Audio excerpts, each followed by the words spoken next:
እነዚህ ሁሉ የሚጠቀሱት ናቸው። ሚሲት ኦዚል፣ አንሄል ዲማሪያ ከ2010 ዓለም ዋንጫ በኋላ ደግሞ እንደ ሃመስ ሮድሪጊዝ አይነት ተጫዋቾችን ያመጡበት እና እንዲህ አይነት ስራዎችን መስራት የቻሉ ሰው ናቸው። ሉካ ሞድሪች፣ ጋሬዝ ቤል የሚጠቀሱ ናቸው። በርሳቸው የዝውውር ራዳር ውስጥ የነበሩ በርሳቸው መሪነት ያመጧቸው ነበሩ። እነዚህ ስኬት ማማ ያደረሷቸው ቶኒ ክሩስ፣ ካይለር ናቫስ፣ ሃቬር ሄርናንዴዝ፣ ቺቻሪቶ እስከ ማርቲን ኦዴጋርድ ድረስ እስከ በቀደሙ የክሊያን ምባፔ ዝውውር ድረስ የፍሎሬንቲኖ ፔሬዝ እጆች እጅግ ከፍ ያሉ ነበሩ። ፍሎሬንቲኖ ፔሬዝ በሪያል ማድሪድ ቆይታቸው 38 ዋንጫዎችን አሳክተዋል። 7 የላሊጋ 7 የአውሮፓ ሻምፒዮንስ ሊግ ዋንጫን ያሳኩ ናቸው እና ዓለም ላይ አሁን ላይ በጣም ስኬታማው ፕሬዚዳንት ናቸው። ፍሎሬንቲኖ ፔሬዝ በጣም ስኬታማው ፕሬዚዳንት ናቸው እና በምርጫ ሂደታቸው ለቅስቀሳ የተጠቀሟቸውን ነገሮች በሙሉ መሬት ላይ በማውረድ ጥሩ ስራ የሰሩ ናቸው። ከዚህ በፊት የነበራቸውም ክሬዲት በትልቁ የሚነሳ ነው። በነገራችን ላይ ሪኬልሚ ከሳቸው ጋር የተፎካከሩት ሮድሪ እና ሃላንድን አስፈርማለሁ ብለው ተናግረው ሰዓታት ሳይቆይ ማንቸስተር ሲቲ ሌጋል ኬዝ ይዞ ነው የመጣው። ከሳቸዋለሁ፣ የተጫዋችን ስም ካላግባብ እያነሳችሁ ነው የሚል ሐሳብ በማንሳት ጭምር ማለት ነው። የኚህ ሰው የስኬት ማማ የኚህ ሰው የስኬት ጣራ ግን የሪኬልሚ ሐሳብን ውድቅ ያደረገው ከዚህ ከማንቸስተር ሲቲ ክስ በላይ የፍሎሬንቲኖ ፔሬዝ የስኬት ዓመታቶች ይመስሉኛል። የፍሎሬንቲኖ ፔሬዝ የስኬት ዓመታቶች በነገራችን ላይ በሪያል ማድሪድ 38 ዋንጫዎች በእግር ኳሱ ነው። ከዛ ባስኬትቦልም አለ። በባስኬትቦልም ያሳኳቸው አሉና ሲደማመሩ ከ60 በላይ ናቸው። ግን በእግር ኳስ 38 ነው ያስመዘገቡት ፍሎሬንቲኖ ፔሬዝ በእግር ኳስ ውድድሮች። ምክንያቱም ላሊጋ 8 ላሊጋ 7 ኮፓ ዲላሬ 3 ሱፐር ኮፓ ዲ ስፓኛ 8 ቻምፒዮንስ ሊግ 7 ዩፋ ሱፐር ሊግ ሱፐር ካፕ 6 ኢንተርኮንቲኔንታል ካፕ 1 ፊፋ ክለብ ወርልድ ካፕ 5 ፊፋ ኢንተርኮንቲኔንታል ካፕ 1 በአጠቃላይ 38 ዋንጫ ነው። ከዛ ውጭ ግን ባስኬትቦል ለምሳሌ የሊጉን ወደ 8 ጊዜ 9 ጊዜ አሳክተዋል። እንደዚህ እያለ ይቀጥላል። በባስኬትቦል በእግር ኳስ 38 ነው። ለዛ ነው አንድ አድማጭ እየጠየቀን ስለሆነ ነው በዚሁ አጋጣሚ እና እኚህ ሰው ፍሎሬንቲኖ ፔሬዝ ለበርካታ ክለቦች ለበርካታ እግር ኳስ ፌዴሬሽኖች ትምህርት የሚሰጡ ናቸው። ስራቸውን በአግባቡ የሚከውኑ ሪያል ማድሪድን ከነበረበት ከ30 ዓመት በፊት ከነበረበት የውጤት ቀውስ ከነበረበት የፋይናንሻል ቀውስ በተለይ ፋይናንሻሊ በማውጣት አሁን የዓለማችን ቁጥር 1 ሀብታም ክለብ አድርገውታል። ቫሉዌብል ክለብ ነው። ውዱ ክለብ ሪያል ማድሪድ ነው ዓለም ላይ። በዚህ ሂደት ውስጥ ከሚጠቀሱ ነገሮች መካከል በተለይ በምርጫ ክርክሩ ከተነሱ ነጥቦች መካከል በዋነኝነት የሚጠቀሰው እኚህ ሰው ወይም ፍሎሬንቲኖ ፔሬዝ ክለቡን ሊሸጡት እየተዘጋጁ ነው፣ ክለቡ የፋይናንስ ችግር ውስጥ ነው ያለው በሚል ሪኬልሚ ክስ አቅርቦባቸው ነበር። እነዚህ አይነት ክስ ጭምር እርሳቸው ላይ አምጥቶባቸው ነበር። ከሁለት ዓመት የውጤት ማጣቱ በተጨማሪ ቅድም ያልኩት ለዛ ነው። ፍሎሬንቲኖ ፔሬዝ በሄዱበት መንገድ ነው ሪኬልሚ መጥቶ ሊጥሏቸው የሞከሩት። ባይሳካላቸውም 68% እስከ 70% ነው ድምፅ ያገኙት እና የዛ ስኬት መሰረታቸው ከዚህ በፊት የሰሯቸው ስራዎች ናቸው። በቀጣይ ምን ይታሰባል? የመጡዋል ዱምፍሪዝ መጥተዋል፣ ኢብራሂማ ኮናቴ መጥተዋል፣ ጆዜ ሞሪኒዮ አረጋግጠዋል። ትናንት ልክ ፕሬዚዳንታዊ ምርጫው እንደተጠናቀቀና አሸነፉ እንደተባሉ መግለጫ ሰጥተዋል። ጆዜ ሞሪኒዮ እንኳን ደስ አላችሁ እየመጣው ነው ወደ ቀድሞ ቤቴ በሚል የሰጡት አስተያየት ማለት ነው። ከዛ ባለፈ እንግዲህ በቀጣይ የሚጠበቁ ስሞች አሉ። ነገ 150 ሚሊዮን ዩሮ የምናቀርብለት ተጫዋች አለ ብሎ ከምርጫው ክርክር ጋር በተያያዘ ሀሳብ ማንሳታቸው ይታወሳል። ስለዚህ ማን ነው የሚለው እስካሁን አላየም። ሚካኤል ኦሊሴ ነው እየተባለ በርካታ የመገናኛ ብዙሃኖች እየዘገቡ ያሉበት ሂደት አለ። ማይክል ኦሊሴ ባየር ሙኒክ እንዳታስቡት ማይክል ኦሊሴ በፍጹም የሚታሰብ አሰልጣኝ ማነው ተጫዋች አይደለም በሚል ሐሳቦችን እያነሱ ያለበት ሂደት አለ። ቪቲኒያ፣ ኦሊሴ፣ ሌሎች ሰዎችም የሚታዩበትን አጋጣሚ መመልከት እንችላለን እና ትንሽ አነጋጋሪ የነበረ አወዛጋቢ የነበረ ከፍ ሲልም ድራማዊ ክስተት የነበሩበት የምርጫ ፉክክር ነበረ። መጀመሪያ አካባቢ ሪኬልሚ የተወሰነ ድምፅ መርተው ነበረ እና ትንሽ መደናገጥ ተፈጥሮ ነበር። ፍሎሬንቲኖ ፔሬዝ ሊሸነፉ ነው እንደሚል ነገር። በኋላ ላይ ግን በሙሉ ድምፁ ወደ እሳቸው ያደላበት ሂደት ነው ያለው እና ፍሎሬንቲኖ ፔሬዝ በፕሬዚዳንትነት ተመርጧል። የሪያል ማድሪድን አያልነት ያስቀጥላሉ ከዚህ በኋላ የሚለው ትልቁ ጥያቄ ነው። አንድ እርምጃ ተራምደዋል። 2 ዓመት ዋንጫ ካላነሱ በኋላ ጆዜ ሞሪኖን አምጥተዋል። ቀጣይ የሚያመጧቸው ተጫዋቾች ይጠበቃሉ። ዱምፍሪስ እና ኢብራሂማ ኮናቴ ያው እንደ ትልቅ ዝውውር የሚጠቀሱ አይደሉም። ማለት ማድሪድ ካለው ስምና ከፍታ አንጻር ጠቃሚ ናቸው፣ ግን ማድሪድ ቅድም ስንጠቅሰው ነበር ጋላክቲኮ ሲያመጣ እነ ሮናልዶን፣ ዴቪድ ሜካምን፣ ነካካን፣ ሮቢኒዮን፣ ዣቪ አሎንሶን እያልን በርካቶችን ሲያመጣ በእንደዚህ አይነት ሂደት ነው። በተለይ ከምርጫ ቅስቀሳ ጋር የምትሰራቸው ነገሮች ወሳኝነት አላቸው እና አሁን ላይ ማድሪድ ከገባበት የውጤት ቀውስ በተለይ የውጤት ቀውስ ነው ሜጀሩ ነገር ለመውጣት ትልልቅ ዝውውሮች እንደሚከውኑ ይጠበቃል። ሚድ ላይ አንድ ትልቅ ተጫዋች፣ አጥቂ ላይ አንድ ትልቅ ተጫዋች፣ ተከላካይ ላይ አንድ ትልቅ ተጫዋች በማምጣት ቡድኑን ወደ ላቀ ደረጃ እንደሚያደርሱ ይጠበቃል። ከዚህ በፊት የነበሩት ካርሎ አንቸሎቲ ተመልሰው መጥቶ ተሳክቶላቸዋል። ጆዜ ሞሪኖ ሲሳካላቸው ይሆን? ቀጣዩ ጥያቄ ነው። ብዙዎች ጥርጣሬያቸው ጆዜ ሞሪኖ ላይ ነው። ከፍሎሬንቲኖ ፔሬዝ የቀጣይ ፕሬዚዳንትነት ቆይታ ጋር በተያዘ በትልቁ የሚያነሱት እንደ ክፍተት የሚያዩት ነገር ፍሎሬንቲኖ ፔሬዝ ጆዜን መሾማቸውን ነው። ብዙዎች ጀርገን ክሎፕን ጠብቀዋል ማድሪድ አሰልጣኝ ሆኖ ይመጣሉ በሚል በዋነኝነት በተለይ የመልበሻ ክፍሉ በነ ዣቪ አሎንሶ በና አርበሎዋ የነበረው መንገድ የነበረው ሂደት በጣም ደካማ መሆኑን ተከትሎ ትልቅ አሰልጣኝ መልበሻ ክፍሉን መቆጣጠር የሚችል ዚዳን ሊመለስ ይችላል ተብሎ ተገምቶ ነበረ። ሌሎችም አማራጮች ታይተዋል እና ጆዜን የተሾሙት ማድሪዶች እዚህ ላይ ስጋት አላቸው። የጆዜ አስተሳሰብ የጆዜ አጫዋች ሂደት አርጅቷል፣ አብቅቶለታል የሚል ግን ካርሎ አንቸሎቲም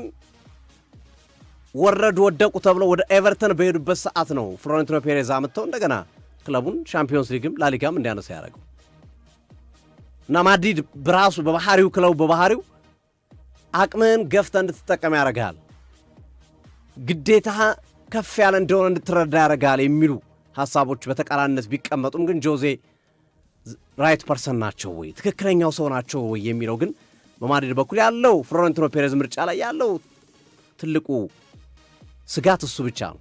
ተጫዋቾች ያመጣሉ፣ ምንም ጥያቄ የለውም። ትልልቅ ተጫዋቾች ያመጣሉ። እንደነ ኢንዞ ፈርናንዴዝ አይነት ምናልባት እንደነ ማይክል ኦሊሴ አይነት እንደነ ቪቲኒያ አይነት ተጫዋቾችን ማምጣት ይችላሉ። እንዳሉትም ጋላክቲኮ አይነት ባህሪ ያለው ተጫዋች ማምጣት ይችላሉ። ግን አሰልጣኙስ ጆዜ ከባህሪያቸው አንጻር ከአሰልጣጠን ሂደታቸው አንጻር እና መሰል ነገሮች አንጻር ከተጫዋቾቹ ጋር ተስማምቶ መስራት ይችላሉ ወይ የሚለው የማድሪዶች ስጋት ነው። ስለዚህ ፍሎሬንቲኖ ፔሬዝ እንግዲህ እስከ 2030 ድረስ የሚያቆያቸውን አዲስ ውል ማለት ይቻላል የፕሬዝዳንትነት ምርጫ አከናውነዋል። ግን ደስ ይላል የፕሬዝዳንትነት ምርጫው ግርሜ አንድ ትምህርት መውሰድ አለብን። እንዲህ አይነት ትልልቅ ዓለም አቀፋዊ ይዘቶች ላይ የምንወስዳቸው ነጥቦች ሊኖሩ ይገባሉ ብዬ አስባለሁ። አንደኛ ምርጫ ሲካሄድ ተመልከት 58 ሚሊዮን ፓውንድ አስገብቶ ነው ከዚህ በፊት 2009 ላይ በተካሄደው ነው ምርጫ ማሸነፍ ይቻላል። አቅም እንዲኖር ይፈልጋል። ገብተህ ልዩነት እንድትፈጥር ይፈልጋል። ፍሎሬንቲኖ ፔሬዝ ቸግሯቸው አይደለም የመጡት ወይም በሌላ ነገር ለማግኘት አይደለም። በቃ ክለቡን ለማሳደግ ነው የመጡት፣ ክለቡን ለውጥ ለማምጣት። በዛ ውስጥ ትጠቀማለህ፣ ምን ጥያቄ የለም። ፍሎሬንቲኖ ፔሬዝ የሪያል ማድሪድ ፕሬዚዳንት በመሆናቸው የግል ቢዝነሳቸው ላይም ስኬት ያመጣላቸዋል፣ ምን ጥያቄ የለውም። ሞቤስ ነው ይሄ። ግን ቅድሚያ የሚሰጡት ነገር አለ፣ ክለቡን ስኬታማ ማድረግ። በዛ ላይ ምርጫው ላይ ክሊር የሆነ ፕሮፖዛል ታቀርባለህ። በዛ መሰረት ነው የምትጠየቀው። ነገ እነዚህን ነገሮች ሳታሟላ ብትመጣ ነገ ወይም በሚቀጥሉት ዓመታት ምርጫ በሪያል ማድሪድ በኩል ቢደረግ ወይም እንዳውናቸው ከምርጫ ይካሄድ ቢባል ካልሰራ ፕሮፖዛል ላይ የተቀመጠው ነገር ውጤታማ ካልሆነ ትለቃለህ ቦታው። ከሰራ ትቀጥላለህ። ምርጫ ማለት ይሄ ነው። ደስ ይላል። እና እንዲህ አይነት ግልጽና እኔ ምንድነው ፍሎሬንቲኖ ፔሬዝ ማሸነፋቸው አለማሸነፋቸው አይደለም ፖይንት፣ በዛ ሂደት ውስጥ የነበሩት ነገሮች የምርጫው ዲሞክራሲያዊነት፣ የምርጫው ነፃነት የነበረበት ሂደት፣ የምርጫው አጠቃላይ ጉዞ የነበረበት አጋጣሚ ትምህርት ነው ለሌሎች ዓለማትም እግር ኳስ ላይ ለሚሰሩ ስፔሻሊ በጣም ትልቅ ትምህርት ነው። እግር ኳስ ከሚያርግባቸው ነገሮች መካከል አንዱ በዋነኝነት ትክክለኛውን ሰው ለትክክለኛው ቦታ ስትመርጥ ነው እና ይህንንም ትምህርት የወሰድንበት ነው ብዬ ነው የማስበው። በዚህ ሂደት ውስጥ ግርምዬ ሁሉ ሰላም አለኝ። ሶፊያ አገገምክ? እንዴት አላችሁ አድማጮቻችን? ሰሞኑን ትንሽ መንገራገጭ ነበር፣ ዛሬ ተመልሰናል ወደ ስራችን። አድማጮቻችን እንዴት አላችሁ? ያው ሶፊ አብዛኛውን ነገር አንስቶታል። ከሪያል ማድሪድ የፕሬዝዳንትነት ምርጫ ጋር በተያያዘ ሁለት ተፎካካሪዎች በከፍተኛ ሁኔታ ስማቸው ሲነሳ ነበር፣ ፍሎረንቲኖ ፔሬዝ እና ሪኬልሜ። ፍሎረንቲኖ ፔሬዝ እንደ መከራከሪያ ወይም ደግሞ ይህንን ምርጫ ለማሸነፍ ያስቀመጡት ዋነኛ ነጥብ የፊታችን ማክሰኞ በ150 ሚሊዮን ዩሮ ወይም 129 ሚሊዮን ፓውንድ አንድ የዓለማችን ምርጥ አማካኝ ተጫዋች አስፈርማለሁ ብለው ተናገሩ። እንግዲህ ፍሎረንቲኖ ፔሬዝ 23 ዓመታትን በፕሬዝደንትነት መቆየት የቻሉ ሰው ናቸው። እኚህ ሰው አሁንም ለተጨማሪ 5 ዓመታት በክለቡ በፕሬዝደንትነት የሚያቆያቸውን ምርጫ አሸንፈዋል። 100,000 አባላት ነበር ድምፅ የሰጡት። ከነዚህ መካከል ከ65,000 በላይ ድምፆችን በማግኘት ነው ፍሎረንቲኖ ፔሬዝ ቀጣዩ የሪያል ማድሪድ ፕሬዝዳንት መሆናቸው የተረጋገጠው። ጥያቄዎች ተነስቶ ነበር። አይ በቃ ማክሰኞ ሊያስፈርሙት ያሰቡት ሰው ወይም ደግሞ ስሙን ያልገለጹት ሰው ማይክል ኦሊሴ ነው በሚል ቴሌግራፍ ጋዜጣ በዝርዝር አስቀምጦ ነበር። እሳቸው ግን እናንተ ኦሊሴን አስባችሁ ሊሆን ይችላል፣ ኦሊሴ አይደለም። እናንተ በሌላ በኩል ደግሞ አስባችሁ የነበረው ዶኩን ሊሆን ይችላል ወይም ሃላንድን። በፍጹም ከነዚህ ተጫዋቾች ጋር የሚገናኝ አይደለም። ግን አንድ ምርጥ ጋላክቲኮ እቀላቅላለሁ የፊታችን ማክሰኞ በሚል ባለፈው መናገራቸው ይታወሳልና ይህንን እንደ እጩ አድርጎ አቀረቡ። ቴሌግራፍ ግን እርግጠኛ ነኝ ኦሊሴን ለማስፈረም ነው በሚል ማረጋገጫ ሰጠ። ከዛ ውጭ ሪኬልሜ ደግሞ በአንጻሩ የማንቸስተር ሲቲዎቹን ሃላንድንና ሮድሪን አስፈርማለሁ አመጣቸዋለሁ ብለው ተናገሩ። ቅድም ሶፊ እንዳለው ማንቸስተር ሲቲ ወደ ክስ ቢሄድም ማለት ነው። ከዛ ባለፈ በአሰልጣኝነትም ረገድ ሁለቱም እንደ መፎካከሪያ ድምፅ እንደ ማግኛ የተጠቀሙበት ነገር ለክለቡ ዋና አሰልጣኝ ሆነው ይቀጠራሉ ተብለው የተነገራቸው አንደኛ ፍሎረንቲኖ ፔሬዝ ጆዜ ሞሪኒዮን፣ ሪኬልሜ የርገን ክሎፕን እንደሚያመጧቸው ማረጋገጫ ሰጡ። ስለዚህ ሪኬልሜ በመጨረሻም በከፍተኛ ድምፅ ነው የተሸነፉት። 33,555 አካባቢ ድምፅ ነው ያገኙት። ፍሎረንቲኖ ፔሬዝ ለ23 ዓመታት የሪያል ማድሪድ ፕሬዝዳንት የነበሩት አሁንም ደግሞ ለቀጣዮቹ 5 ዓመታት በፕሬዝዳንትነት ሪያል ማድሪድን ይመራሉ። ጆዜ ሞሪኒዮ ቀጣዩ አሰልጣኝ እንደሚሆኑ ፍሎረንቲኖ ፔሬዝ መመረጣቸውን ተከትሎ ስላረጋገጡ 13 ዓመታትን ቆይተው ነው የመጡት። በነገራችን ላይ ጆዜ አሁን የሪያል ማድሪድ አሰልጣኝ የሚሆኑት ማለት ነው። የፍሎረንቲኖ ፔሬዝ ቢሸነፉ ኖሮ ጆዜ ሞሪኒዮ የሪያል ማድሪድ አሰልጣኝ አይሆንም ነበር። ሪኬልሜ የርገን ክሎፕን ነበር ያሰቡት። በጣም የሚገርመው ከ13 ቁጥር ጋር ተገናኘ። 13 ሚሊዮን ፓውንድ ነው ለቤንፊካ የመልቀቂያ ዋጋው ማለት ነው። በሳቸው ምትክ የፉላም አሰልጣኝ የነበሩት ማርኮ ሲልቫ ቦታውን ይረከባሉ። አሁን ተረጋግጧል። ጆዜ ሞሪኒዮ ቀጣዩ የሪያል ማድሪድ አሰልጣኝ፣ ምክንያቱም ፍሎረንቲኖ ፔሬዝ ስላሸነፉ ማለት ነው። ፔሬዝ ሞሪኒዮን ከ13 ዓመት በኋላ እንደገና ወደ ክለቡ መልሰዋቸዋል። ፉክክሩ ግልጽ የነበረ ዋነኛ መፎካከሪያቸው የሆነው ደግሞ ተጫዋችን ከማዛወር ጋር በተገናኘ እንዲሁም ደግሞ አሰልጣኞችን ከመቅጠር ጋር በተገናኘና የድሮውን የሪያል ማድሪድ የጋላክቲኮ ስብስብን ከመመለስ ጋር ተያይዞ ነው ድምፅ እንዲሰጣቸው። ቢሊየነር ናቸው። ሪኬልሜ አልካንቴ ውስጥ ቢሊየነር ናቸው። ፍሎረንቲኖ ፔሬዝም በጣም ቢሊየነር ናቸው። ግን ክለቡን ለመምራት የነበራቸው ፉክክር በፍሎረንቲኖ ፔሬዝ አሸናፊነት ተደምድሟል። አብዛኛውን ነገር ሶፊ አንስቶታልና ብዙ ጊዜ ምርጫዎች ሲከናወኑ የሚያከራክራቸው ነገር ከክለቦችም ከፌዴሬሽኖችም ጋር ባደጉት ሀገራት ያሉ ምርጫዎችን ስንመለከት ግልጽነት የተሞላበት ሁሉም ነገር ከእግር ኳሳዊ ቋንቋ ያልተለየ ነው። ለዛ ነው ቅድም ብዙ ትምህርት የምንወስድበት ነው ሲል ሶፊ ሲገልጸው የነበረው ጉዳይ ማለት ነው። እኛ ሀገር ላይ ክርክሩ ምንድን ነው? ገንዘቤን በልቶታል፣ ገንዘቤ ተወስዶ የሚሉ ጉዳዮች ናቸው የመጀመሪያ የሚነሱት። ለክለቡ ምን ጠቀሜታ ይዞ መጥቷል፣ ከክለቡ ጋር ያለው ስለ ስፖርቱ ያለው ፍቅር ምን ያክል ነው፣ ፓሽኑ እንዴት ነው ብለው ከመምረጥ ይልቅ መራጮችም ዋነኛው ከገንዘብ ጋር በተገናኘ ገንዘብ የሚበትን ያሸንፋል። እኛ ሀገር ላይ ማለት ነው ገንዘብ የሚሰጥ ያሸንፋል። ይሄ መስተካከል ያለበት ጉዳይ ነው። ከሪያል ማድሪድ ምርጫ ጋር ልናስተካክለው የሚገባ ጉዳይ ነው። ከተለያዩ ከክለቦችም ምን በለው ከፌዴሬሽኖችም ምን በለው ምርጫ ጋር በተገናኘ ግልጽነት የተሞላበት መራጮችም ደግሞ የሚመረጠውን ሰው ማንነት አውቀው ይዞት የመጣውን አማራጭ ግምት ውስጥ አስገብተው መምረጥ ሲገባቸው እኛ ሀገር ላይ የሚካሄዱ ስፖርታዊ ምርጫዎች በጣም አሳፋሪ፣ አጨቃጫቂ፣ ብዙዎች ምንድነው በስፖርት ውስጥ ነዳጅ አለ እንዴ እስከ ማለት ድረስ የተገረሙባቸውና መሳለቂያ የሆንባቸው ምርጫዎች ሲከናወኑ አይተናልና ከሪያል ማድሪድ ምርጫ ክሊርሊ ግልጽ የሆነ ኦፍኮርስ አወዛጋቢነት ነገሮች አሉት። አወዛጋቢ ነገሮች የምንላቸው ለምሳሌ ሮድሪንና ሃላንድን አስፈርማለሁ ውል እያላቸው ማለት ነው። ሪኬልሜ የፍሎረንቲኖ ፔሬዝ ተፎካካሪ ከዛ ወደ ፍርድ ቤት ይዞት ሄደ። ክስ መሰረታሉ አለ ማንቸስተር ሲቲ። ውል ያላቸውን ተጫዋቾች እንደዚህ ማለት አይችልም። ለዛ ነው ስህተት የሰሩት ሪኬልሜ። አንዱም ነጥብ ያሳጣቸው ጉዳይ ይሄ ነው ብዬ አስባለሁና ከእንደዚህ ምርጫዎች መማር አለብን።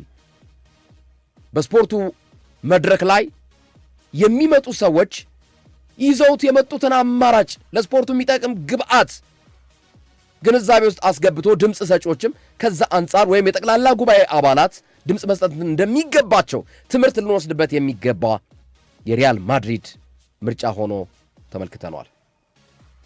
ይሄን ለመጨመር ነው ሶፊ። ቀጣይ አንዳንድ ነገሮችን ይሄ አሁን እንግዲህ የዓለም ዋንጫ ተቃርቧል እና ዋና ዋና የሚባሉ የክረምት ክንውኖች ምን ናቸው የሚለውን ጉዳይ ባቀርብ ደስ ይለኛል ለአድማጮቻችን እንደ ግንዛቤ ለመስጠት ያክል ማለት ነው።